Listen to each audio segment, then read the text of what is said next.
ಭದ್ರಾವತಿ ತಾಲೂಕು ವೀರಶೈವ ಲಿಂಗಾಯತ ಸಮಾಜ ವತಿಯಿಂದ ಶ್ರೀ ಬಸವೇಶ್ವರ ವೃತ್ತದಲ್ಲಿ ಬಸವೇಶ್ವರ ವಿಗ್ರಹದ ಅನಾವರಣ ಹಾಗೂ ಶಿವಕುಮಾರ ಸ್ವಾಮೀಜಿ ಅವರ 115ನೇ ಜಯಂತ್ಯೋತ್ಸವ ಕಾರ್ಯಕ್ರಮ ನಡೆಯಿತು. ಸಂಸದ ಬಿ.ವೈ. ರಾಘವೇಂದ್ರ ಹಾಗೂ ಶ್ರೀ ಸಿದ್ದಲಿಂಗ ಮಹಾಸ್ವಾಮಿಗಳು ವಿಗ್ರಹ ಅನಾವರಣಗೊಳಿಸಿ ಜಯಂತ್ಯೋತ್ಸವ ಕಾರ್ಯಕ್ರಮವನ್ನು ಉದ್ಘಾಟಿಸಿದರು. ಈ ವೇಳೆ ಮಾತನಾಡಿದ ಸಂಸದ ಬಿ.ವೈ. ರಾಘವೇಂದ್ರ, ಕೋವಿಡ್ ಸಂದರ್ಭದಲ್ಲಿ ಲಾಕ್ಡೌನ್ ಕಾರಣಕ್ಕೆ ಸಾಕಷ್ಟು ಜನರು ಉದ್ಯೋಗವನ್ನ ಕಳೆದುಕೊಂಡರು. ಜನಸಾಮಾನ್ಯರು ಹಸಿವಿನಿಂದ ಬಳಲು ಭೀತಿ ಎದುರಾದಾಗ ಕೇಂದ್ರ ಹಾಗೂ ರಾಜ್ಯ ಸರ್ಕಾರಗಳು ಬಡವರಿಗೆ ಉಚಿತ ಅಕ್ಕಿ ಹಾಗೂ ಇತರ ದವಸ ಧಾನ್ಯ ಹಂಚಿಕೆ ಕಾರ್ಯ ಆರಂಭಿಸಿತು.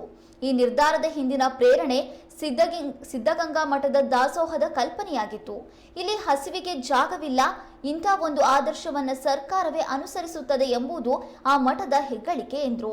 ಕಾರ್ಯಕ್ರಮದಲ್ಲಿ ವಿಧಾನ ಪರಿಷತ್ ಸದಸ್ಯರಾದ ರುದ್ರೇಗೌಡ, ನಾಡೋಜ ಗೋರು ಚನ್ನಬಸಪ್ಪ, ಶಾಸಕ ಸಂಗಮೇಶ್ವರ, ಭದ್ರಾವತಿ ತಾಲೂಕು ವೀರಶೈವ ಸಮಾಜದ ಅಧ್ಯಕ್ಷ ತೀರ್ಥಯ್ಯ, ಭದ್ರಾವತಿ ನಗರಸಭಾ ಅಧ್ಯಕ್ಷರು, ಸದಸ್ಯರು ಮತ್ತಿತರರು ಉಪಸ್ಥಿತರಿದ್ದರು.